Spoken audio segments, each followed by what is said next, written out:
Sonte kam të ftuar në Provokacija, profesor Fatos Tarifën, shumë faleminderit që jeni këtu. Faleminderit që më ftuat. Me Tarifën mund të bëhen biseda të llojeve nga më ndryshmet, siç mund ta dini. Por unë sot e kam ftuar për të bërë një bisedë të natyrës intime. Jo të intime në kuptimin, le themi, më të zakonshëm të fjalës, por në kuptimin, le themi, më elegant të fjalës.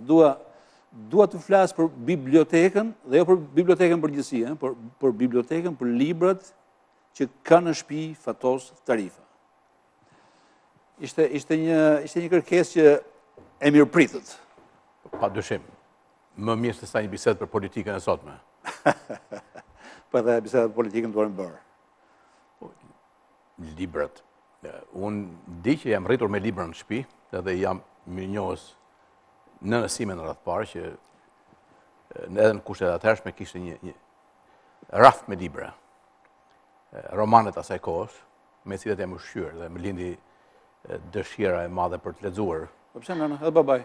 Babai ka qenë më shumë i zënë me punë, lexonte shumë dhe shkruante shumë, por nëna lexonte shumë, edhe dashurinë me libra, sidomos nëna merret me fëmijën më shumë. Kur ishte në shkollë më ka futur. Në moshë të re më dha të lexoj romanet më të mirë të asaj kohe. Dhe një vëlla më i madh që lexonte Zhyl Vernit dhe pas tij librat e tij merrja unë. Ja, po kur thonë librat më të mirë të asaj kohe, shumë sa për t'i ilustruar. Mbaj mend për shembull që prej nënës kam marrë të lexoj një roman dy vëllimsh nga James Aldridge, Diplomati, libri i famshëm, fliste për periudhën pas luftës së Dytë Botërore. Dhe më troqi shumë herë nga një vëlla librat e Zhyl Vernit, sidomos Bitë e Kapitenit Grant. Këto kanë qenë romanet e para që më kanë tërhequr dhe më kanë nxitur dëshirën për të lexuar më shumë gjatë gjithë jetës pastaj. Kjo do thotë që biblioteka ju keni sot nuk është ngritur nga ju vetëm. Jo. Unë zorse kam në shtëpi në një libër nga ata të prindërve të mi. Domethënë koha e gjatë, transferimet e mia të herpashershme këtej dhe ande oqeanit kam bërë që të krijoj bibliotekë të re. Nuk kam asnjë nga librat e mëparshëm. Ndoshta ato mund të ngjendet tek motra ime, njëra për motrave. Por është një bibliotekë të re ngritur nga unë në kursin e, do të thoja, 30 viteve të fundit. Jo, po sikur të ktheheshit në shtëpi një ditë, larg qoftë të mos gjeni bibliotekën. Ta gjeni tavulluar. Nuk do ishte më shtëpia ime. Nuk do ishte. Ka një shprehje të famshme të Ciceronit që shtëpia pa libra ngjan një turp pa shpirt. Do të ishte një apartament ku një hotel, një dhom hoteli. Po jo shtëpia tënde. Duke se u ka ndryshuar marrëdhënia tradicionale midis i lexuesit pasionuar ose le të themi një studius, një njeriu të marrosur pas librave me bibliotekën, sepse kanë dalë tani këto mjetet e teknologjisë lartë. Shumë njerëz lexojnë, edhe janë shumë që lexojnë në Kindle, në version elektronik të një libri. Ju nuk lexoni? Ja, nuk e lexoj, nuk e përdor kur. Librin do ta kem fizikisht në dorë dhe ta zhgarravis. Kjo është një keqje e madhe sepse librat e mi nuk i përdor çdo kush. Do të humbas në zgarravinat shënimet e mia në marxhinat e faqeve, të cilat vetëm unë i kuptoj, me një alfabet timin të them. Simbolik time dhe i përdor sa herë më duhen për punë. Kështu që është i bezisur një libër me shënime, nga të tjerë ta lexosh ti. Por ata janë librat e mi. I dhuroj, i ndaj, por prap janë jetë pune. Nuk mund të lexohen në rrugë elektronike. Jo, lexohen, por lexohen një roman mund të lexosh, një novel. Por edhe ajo ka dokone vet, do mjedisin e vet kur thon avion mund të lexosh. E mi thotë unë prap do preferoj edhe në avion një libër në dorë. Jo, edhe bet gjymtyra jote. Në fakt të njëjtë qëndrim kam edhe unë. Nuk e di, edhe unë e sublimoj të lloj marrëdhënie me letrën, me fletën, prekja. Mos jemi të vjetër, të pa updateuar. Ndoshta ai që shkruan edhe vet, siç jeni dhe ju, siç jam dhe unë, ka dëshirë librin ta ketë në dorë, e jo në një ekran të vogël, një pajisje elektronike. Ju te biblioteka harxhoni kohë gjatë ditës apo jo? Unë bibliotekën time zakonisht ulem në weekendet, shunave të derave. Zgjedh nga rafti një libër që ka shpëtuar pa e parë, përgjithsisht lexoj në punë, kur kam kohë, jashtë orëve të mësimit, dhe në kafenet poshtë shtëpisë. Në çantë mbaj gjithmonë një ose dy libra. Alternoj leximin sepse një libër sikur kërkon, nuk më josh gjithmonë. Sa herë më mërzitet, sa herë vjen një pikë që dua të ndroj, hap një libër tjetër. Një subjekt që për cilin po shkruaj, për cilin po lexoj, po studioj. Librat në cilën gjuhë janë? 99% janë në anglisht. A që do thotë vetëm më pak se 1% është në Shqip? Besoj po, më pak se 1%. Për një arsye, nëse Shqip është një letërsi artistike, një roman që më nga ngelur nga kohët e vjetra, përkthimet mira të përkthyesve tanë të famshëm, të dikurshëm, Aqif Selfos edhe shokët e tij, sepse letërsinë artistike preferoj ta lexoj në anglisht. Nga që jam i zgënjur nga shumë përkthime të kohëve të fundit, përkthyes diletant. Kur vjen fjala për letërsinë profesionale, ajo është vetëm në anglisht. Po vërej që kur flasim le të themi për libra shqip, ju keni në mendje vetëm librat e përkthyer. Në fjalë autor shqiptar nuk e llogarisni. Jo, natyrisht llogaris, por nuk kam shumë libra nga autor shqiptar, me përshtypjen atyre që më kanë dhuruar, kam dhe libra tuaja. Kjo do thotë që nuk e llogarisni. Jo, domethënë nuk e llogaris në librat e bler, në librat të cilët nuk kam investuar. Këto janë dhurata përgjithësisht që më bën, kam një koleksion të ndjerit profesor Hamid Beqja, të kolegëve të mi dhe shokët mi që botojnë dhe më japin, Pëllum Xhufit, Xenofon Grisafit, librin tuaj e kam, të fundit nuk e të përfen, edhe, po, kam natyrisht, po prap janë 1% shumë e vogël në masën e madhe të librave. Po nuk e di për të krijuar një parantezë, edhe për të mbetur pak këtu një 2 minuta. Romana shqiptar nuk kam, them drejtën, pas Ismail Kadares e këtej nuk kam. Nuk e di, ky është një lloj znobimi që i bëni le të themi krimtaristu lokale, ju mendoni që jo, është kohë e humbur? Jo, nuk është kohë e humbur, është çështje standardesh. Domethënë, edhe në letërsinë e huaj artistike, unë pak lexoj letërsi artistike sot. Për hir të vërtetës, autor shumë të njohur, autor të famshëm, klasik që s'mund të i evitoj, por pasi lexon klasikët e letërsisë frënge, ruse, angleze, edhe Hemingway, çdo gjë e krahason me standardin e tyre. Nëse është poshtë standardit nuk lexon dot më. Kështu edhe në Shqip. Letërsi artistike e shkruar nga autor që veç Kadares, zorse do të pëlqente një autor tjetër. Kur është fjala për studime në Shqip, po, ato i lexoj sepse më duhet të merrem me to. Vetëm se kam përshtypjen që të gjithë bëjmë të njëjtën gjë. Lexojmë edhe për shkak të standardit që ju përmendët. Mirë, por nga ana tjetër, nuk mendoni që është e nevojshme ta njohim njëri tjetrin edhe njohje bëhet duke lexuar. Po, dua shumë të njoh autor shqiptar që shkruajnë në ato luminj në të cilat unë punoj, në sociologji, në shkenca politike, po ka pak të tillë.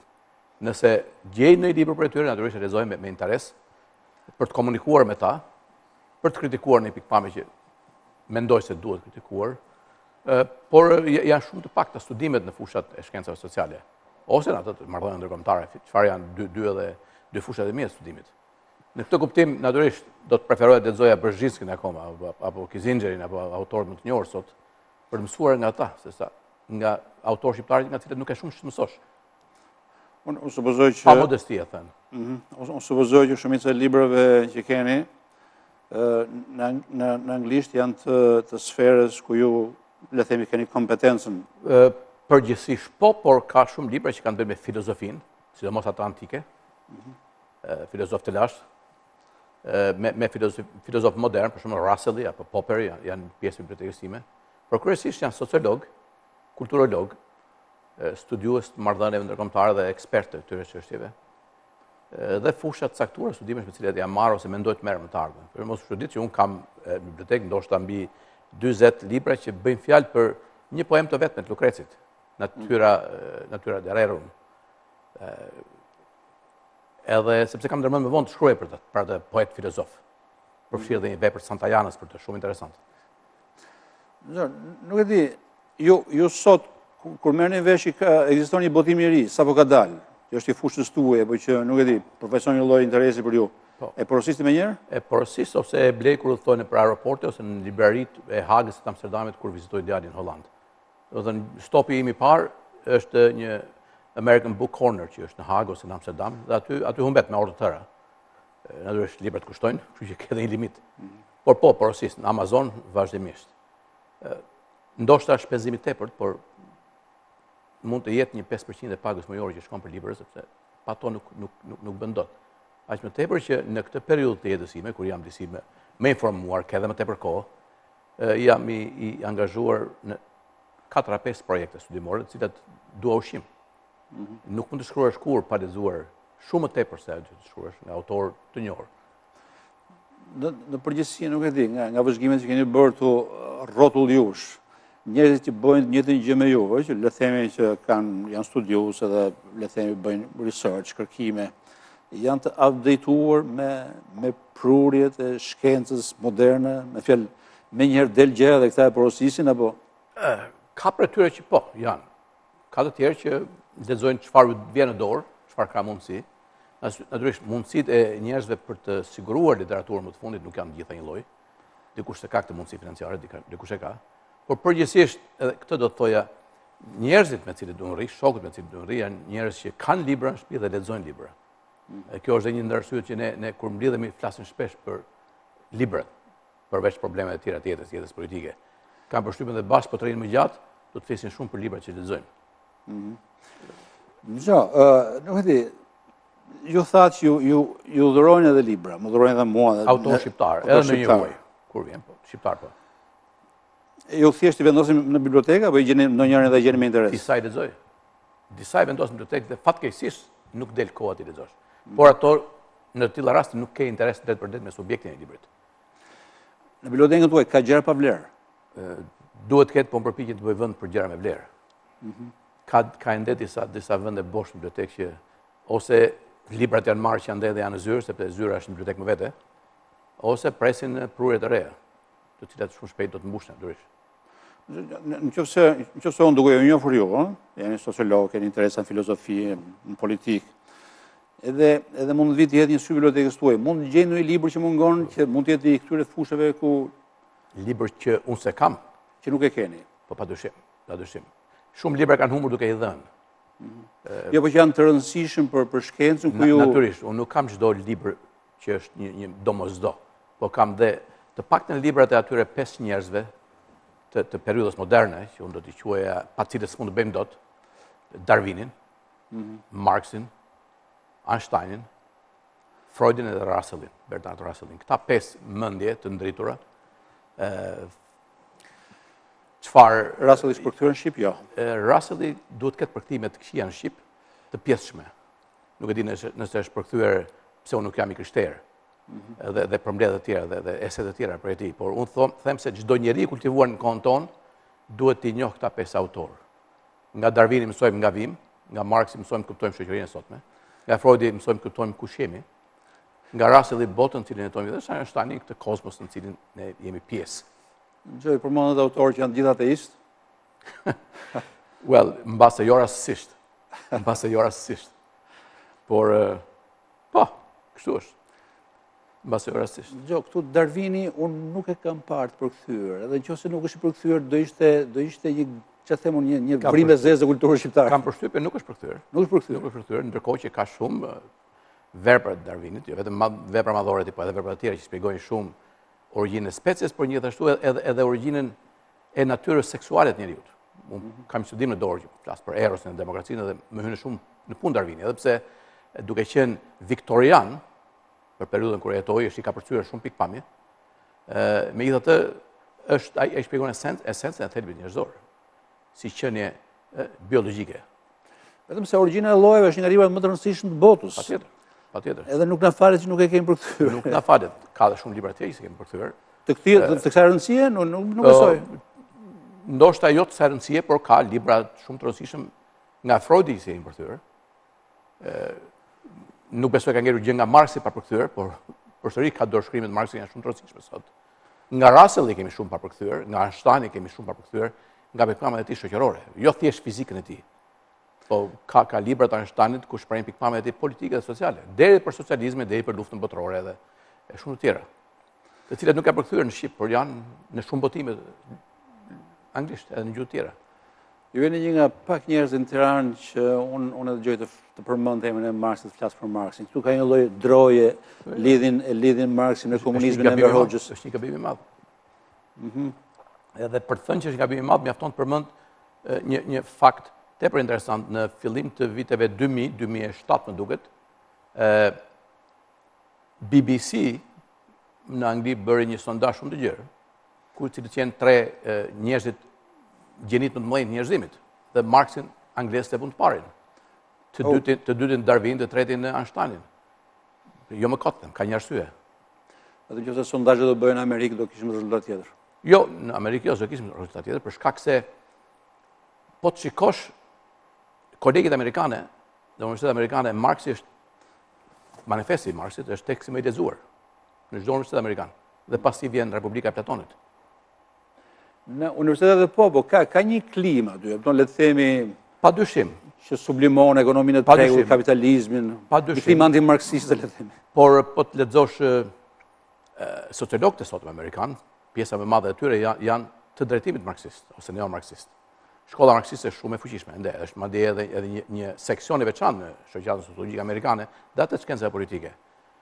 Dikur një kolege ime amerikane nga New Yorku, Barbara Hines, thoshte nëse doni të dini ku janë sociologët marksistë sot në botë, hajde në Universitetet amerikan, aty janë gjithë, në New York, në Berkeley, sidomos, në Wisconsin, studiojnë. Dhe aq më tepër, të rinjt amerikanë, studentët lexojnë, informohen për Marxin. Tek ne është fare pa njohur. Unë pyet studentë mi, nuk din kush është. Për ju, socializmi real, që u aplikua në Bashkimin Sovjetik, po edhe në vendet e tjera të Europës, ishte lidhur me Marx? Nuk ishte të bënte fare me Marxin. Po Marxi ka folur për diktaturën e proletariatit. Luftën e klasave. Diktaturën e proletariatit, por nuk ka thënë. Marxi foli për kapitalizmin, jo për socializmin. Marxi shpjegoi mirë si funksionon kapitalizmi. Thuaj se nuk tha asgjë me përjashtim të një broshure të vogël, pak faqe mbi parimet e komunizmit. Por ishte në suazën e mendimit utopik që ka ekzistuar shumë kohë para Marxit. Thomas More dhe Thomas Campanella kanë qenë shumë më tepër marksistë në një kuptim të fjalës, edhe pse qenë 300-400 vjet më parë, për të shpjeguar një shoqëri utopike. Francis Bacon, që s'kishte të ndërfarë me Marxin, gjithashtu. Pra, letërsia utopike ka ekzistuar shumë kohë përpara Marxit, madje nis me Platonin. Marxi u detyruar të thotë që jam keq kuptuar, kur tha që nëse është ajo që kam thënë unë, siç thoni ju, unë nuk jam marksist. Kështu që çfarë realizojnë praktik Lenin e Stalini apo vendet e tjera, nuk kishte të bënte fare me teorinë e Marxit. Nëse Marxi do ishte, le të themi, rifanepsur në vitin 1960, po do thoshte, do shifte atë realitetin distopik, edhe do thoshte çka keni bërë mor të paull. Ç'është kjo? Ai do të jam i sigurt do të ishte, nuk do pajtohej me shumë nga ato mënyra që krijohej ai sistem. Jam i sigurt. Sidomos kur erdhi puna tek ndrydhja e lirisë së individit. Ai ishte mendimtari i parë modern që i mshoi shumë rëndësisë që ka individi për shoqëri. Me idenë e famshme, një shoqëri s'mund të jetë e lirë nëse individi i saj nuk është i lirë. Është ide madhore. Po kujton Millsin. Po kapitalizmin e sotëm, nuk e di po të ishte Marxi gjallë sot, do ta shihte me gjendje gjysmëlyke? Jo, natyrisht, sepse ajo çfarë karakterizoi atë, Engelsin bashkë me të dhe shumë të tjerë, ishte një mënyrë dialektike të menduarit. Nëse ai arriti 170 vjet më parë të parashikonte atë çfarë ne shohim sot si globalizim të ekonomisë dhe të financave globale, kuptohet çfarë do të ishte gjendja të thoshte sot në kushtet e sotme. Ai ishte një gjeni, ndër të paktën gjenit njerëzimit, edhe me këtë nuk bëjmë asnjë sakrilegj të themi. Jeni duhet pranuar një atë që dha ai. E thon të tjerë, nuk e them unë. Ja, për të kthyer, kjo është një bisedë e paparashikuar, biseda lidhur me Marxin, e kam ftuar profesor Tarifën për edhe ai ka libra. Edhe ka libra, sigurisht. Me folëm për një autor të rëndësishëm të historisë së njerëzimit. Kush libër më i keq që keni lexuar apo libri i keq ka qenë libër që s'ka qenë i mirë. Nuk them dot një titull se ka pasur shumë. Ata zakonisht pa lexuar, pa përfunduar. Qofse s'pëlqen, madje siç është e përkthimit, qofse është një libër të përkthyer në shqip, një paragraf s'të pëlqen për shkak të përkthimit, nuk ke më durim ta lexosh. Një libër që artistik që po lexoja pak kohë më parë, Aliu dhe Nino, i një autori Azerbajxhanas, të cilin në Baku më bën të njohur, e lexova në anglisht brenda natës. Ishte një libër që të rritej shumë, ishte ku me prillin e thyer tonë të Kadares. Por më thanë është në shqip. Në shqip s'do kisha lexuar dot roman, ndërkohë që është përkthyer në 38 gjuhë të botës dhe ishte perfekt, i shkëlqyer. Po në shqip pse jo? Nuk ishte përkthim i mirë. A nuk ishte përkthim i mirë? Ishte përkthim i mirë. Kështu nuk është se s'mund lexon në shqip. shqip. Kështu s'do më tërhiqte po ta lexoja në shqip, ta kisha lënë. Por të rriq shumë në anglisht, edhe pse në anglisht është përkthyer gjithashtu nga gjermanishtja. Për ta mbyllur bisedën tonë, sepse po vjen fundi, biseda është e shkurtër. Nuk e di, në bibliotekën tuaj unë supozoj që janë kështu publikime të reja, të le të themi të dekadave të fundit? Përgjithsisht janë të këtyre 20 viteve të fundit, 30 viteve të fundit. Ka dhe një botim të vjetër që ribotohen ose prodhohen sot, fjala vjen botimet e William Wrightit, psikanalistit famshëm austriak që pati atë fund tragjik në burgjet e Amerikës. Ato janë botuar në vitet 30, 40, 50. Janë ndjegur në Bashkimin Sovjetik, janë ndjegur në Gjermaninë e Lehtë, janë ndjegur në Amerikë. Po prapë riprodhohen nga njerëz dashamirës pasues të tij i porosit edhe i gjen, i blen. Kështu që ju keni libra të mirë, por nuk keni libra të vjetër. Libra të vjetër botuar vite më parë, por janë ribotime, jo antikuar. Jo antikuar. Po nuk keni kështu, nuk është e keni... Jo, nuk jam pas... Një libër mjafton të jetë një ribotim që më shërben për punë edhe e bën punë e vetë. Jo, nuk jam pas libra të vjetër. Një dy libra që kam blerë. Në Amerikë, fatmirësisht, ku kam jetuar e gjatë, ka librari me libra të përdorur, ku me $1 mund blesh një libër të rrallë, shumë mirë që njerëzit e kanë hedhur. Dhe në ato librari unë i frekuentoja shpesh, sikurse libraritë moderne, natyrisht. Një pjesë e libra e marr me $1, $2, $3, $4 në këto librari me libra të përdorur, used book stores. Të rekomandoj kur shkosh prapë herë tjetër, se aty jemi njohur për të parë bashkë në Washington. Të shkosh. Fjala vjen në një prej këtyre librarive, gjeta një dizeracion të botuar në Chicago për marrëdhëniet kino-shqiptare në vitet 70. Se prisë ta gjej në një librari libra të përdorur. Thushi gjëra pa vlerë apo nuk e lexove fare? Jo, burimet kryesore të informacionit janë zëri i popullit. Edhe sinua, por që interesant, që i dizeracion doktoral. Ndoshta i pari që kam parë të shkruhet për marrëdhëniet kino-shqiptare. Jo, librin tuaj e vinin në bibliotekë bashkë me tjerët? Patjetër, e vë sepse është një kopje arkive e quaj. Mungon 1-2, por janë aty dhe në zyrë. Jo më thatë që jeni duke punuar në gjë tani? Janë një 2-3 projekte. Duhet dali mbas një jave nga shtypi një vëllimi i tretë i polemikave të mia, Carpe Diem, mbas Bonafides edhe Sapere Audës është Carpe Diem vëllimi i tretë që del. Polemika më ashpër cila është me cilin? Një dy autor, se më drejt tani edhe kam harruar emrat, po është dhe një polemikë me Kadaren për punën e Marksit në këtë vëllim. Dhe pritet edhe një vëllim tjetër mbas një 2 vjetësh. Që do të jetë skriptamanent i fundit fare dhe zë merrem me polemikë pastaj. Sepse është një zhanër që nuk para e kuptojnë shumë, e vlerësojnë shumë, do të thoja. Mendojnë se grindesh me të tjerë kur ti mbron një pikpamje tënden ose kritikon një pikpamje të gabuar. Po ju e mbani veten si polemist të qetë apo edhe nervoz? Ja, Maverick, nuk jam i qetë dot. Përpiqem, po nuk jam. Ju vjen mirë që jeni nervoz, Maverick si shumë? Jo, nuk është qëllim në vetvete, por kur ndonjëherë një pikpamje është kaq e shtrembër, kaq hapur e shtrembër, mendoj se po ta lësh atë pikpamje të bëhet të fitoj terren publik, është i dëmi madh i shkaktohet. Unë ju pyeta sepse e kam vare që ndonjëherë e keni penën kështu grryse, por jo gjithmonë. Varet nga subjekti, jo nga autori, nga subjekti. Ishte kënaqësi që juvata këtu. Edhe për mua. Faleminderit. Mirë, kjo ishte biseda që unë bëra me profesor Fatos Tarifën.